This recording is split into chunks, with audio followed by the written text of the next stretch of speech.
Love stories అనగానే ఓ 4 డ్యూయెట్లు, romantic scenes, happy ending ఉండాలనే రూల్‌ని టోటల్‌గా డిఫరెంట్‌గా అటెంప్ట్ చేసిన మూవీ 'డకాయిట్'. ప్లాట్‌లో వచ్చేసి హరి, సరస్వతి ప్రాణంగా ప్రేమించుకుంటారు. పెళ్లి చేసుకోవాలనుకునే టైంలో హరి సరస్వతి అన్నని చంపేస్తాడు. హరికి అగైనిస్ట్‌గా సాక్ష్యం చెప్పిన కారణంగా 13 సంవత్సరాలు జైల్లో మగ్గిపోతాడు. జైలు నుంచి తప్పించుకున్న హరి సరస్వతి మీద ఎలాంటి రివెంజ్ ప్లాన్ చేశాడు? అసలు సరస్వతికి వచ్చిన ప్రాబ్లం ఏంటి? హరి, సరస్వతి కలిసి ప్లాన్ చేసిన రాబరీ ఎలాంటి టర్న్స్ తీసుకునేది అనేదే 'dacoit' concept. 'Dacoit' Adivi Sesh one man show. Mannerisms, body language కొత్తగా ఉన్నాయి. హరి క్యారెక్టర్ కోసం మదనపల్లి యాస కూడా నేర్చుకున్నాడు. ఈ మూవీ కోసం పెట్టిన ఎఫెక్ట్ ప్రతి సీన్ లో కనిపిస్తుంది.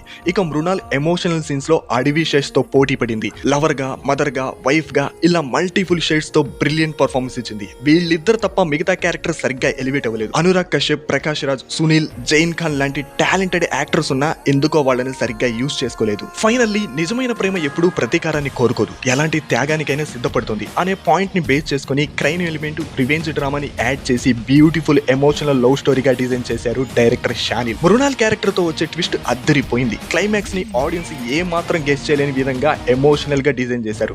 ఇలాంటి క్లైమాక్స్ తో మూవీ చేయడం అంటే కొంచెం రిస్క్ అనే చెప్పాలి. సో 'డకాయిట్' ఓ genuine love story. Don't miss in theatres. చూసిన తర్వాత మీ ఒపీనియన్ ఏంటో కామెంట్ చేయండి. హరి, నువ్వు ఉంటావు కదా?